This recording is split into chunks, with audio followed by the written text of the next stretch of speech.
婆婆千万不要故意刁难儿媳妇儿，因为刁难最终会报复到你身上。尤其是在这3件事上刁难儿媳，真的很蠢，既坑自己又坑儿子。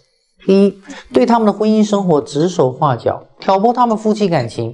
有些婆婆总在儿子面前添油加醋，说儿媳妇坏话，让儿子误会儿媳。一旦你干了这种事儿，要么你成功了，把儿媳赶跑了，你儿子成为孤家寡人；要么你儿媳生气，把你赶走。第二，在他最困难的时候，不但不帮忙，还心存恶意，雪上加霜。很多女人之所以放不下月子愁和带娃愁，就是因为这个。别说你是无意的，作为过来人，你很清楚她在经历什么，很清楚她需要帮助。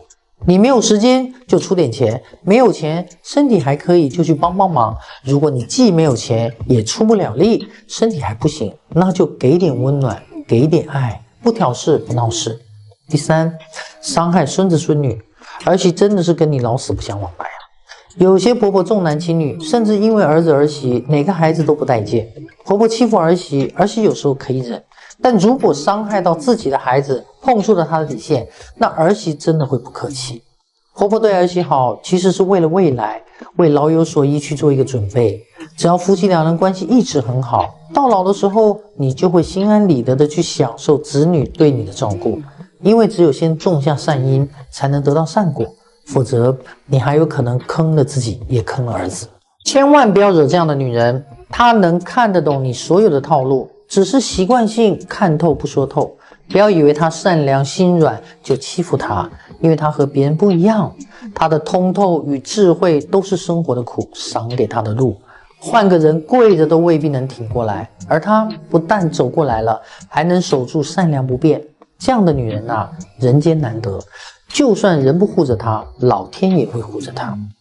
给未步入婚姻殿堂的女孩，还有准备进入婚姻的姑娘忠告：3种男人千万不能嫁。这种男人他改不了，选错了有可能拖垮你的一生。第一种，情绪不稳定的男人，这种男人缺了2种能力，一是他没有控制情绪的能力，你们吵架要么冷暴力拒绝和你沟通，要么情绪暴躁的骂你、摔东西，甚至打自己打你。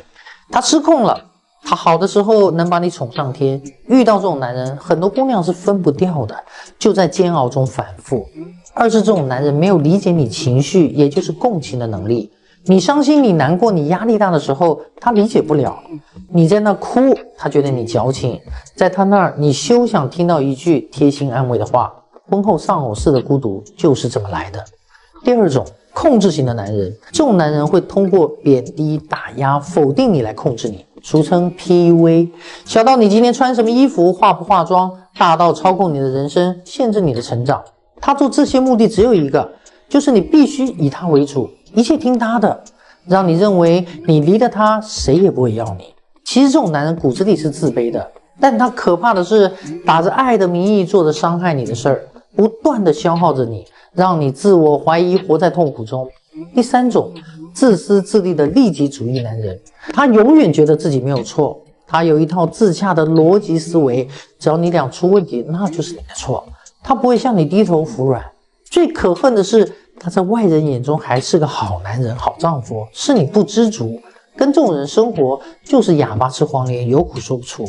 遇到这3种男人，赶快逃吧，因为他根本意识不到他自己有问题。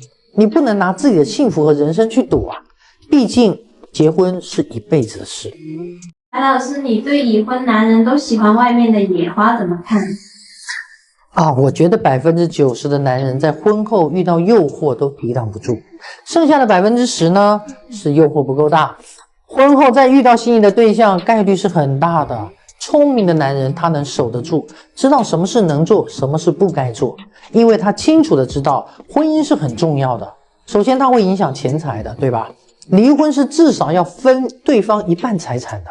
其次影响他的事业，你看那些为了2+1什么真爱净身出户都选择离的，他觉得自己能东山再起，大概率是起不来的。你觉得谁还会放心和这种男人合作呢？第三，老年凄惨，大多数男人老年幸福的都是结发妻子照顾的好，指望2+1伺候你，你觉得靠谱吗？我见过太多年轻的时候瞎胡混，老了后悔了，想起来自己老婆孩子了。你都把妻子的心伤透了，孤苦无依的时候想起来了，谁还会搭理你啊？所以聪明的男人考虑都比较长远，知道底线在哪，明白这辈子没有人比自己老婆更重要。野花再美，一没给你生儿育女，二没天天给你操持家务，三没照顾你生活起居，你肯定觉得新鲜又温柔。如果你老婆也十指不沾阳春水，不伺候你一家老小，不洗衣做饭，天天被捧在手里呵护着，你看她也能美丽动人，温柔如水。只有没本事的男人才会觉得自己的老婆不好。我从心理学的角度分享3个扎心真相。第一，9%的男人一生不会只爱一个女人。维持婚姻的从来不是爱情，而是价值交换。婚姻的本质就是合作共赢，所以千万不要觉得婚姻里有爱情就能幸福。真正能够决定你幸福的是你和对方的社会生存能力。他看上你的美色，你看上他的能力；他看上你的知书达理，你看上他的上进踏实。你们在价值互换啊！一旦这种平衡被打破，就会出现吵架，甚至离婚。第二，不要对男人抱有太高的情感期待。你看很多男人也会为了爱情死去活来，那是因为他口袋里没有支撑让他去找更多的女人。男人是最会权衡利弊的，什么阶段什么女人合适他，他看得很清楚。第三，家庭的核心不是只有感情，还有经济。大多数的矛盾都来源于缺钱和缺爱。男女关系就好比树和藤，任何一个不成长，另外一方就会缠上别的树枝和藤蔓，这是自然规律。所以女人千万不要为了家庭放弃挣钱的能力，你放弃了事业，就等于放弃了未来的生活底气。男人在外打拼事业成长了，回到家看到你整天就知道围绕着孩子、家务、老公，他不会觉得你很辛苦，只会觉得你配不上他了。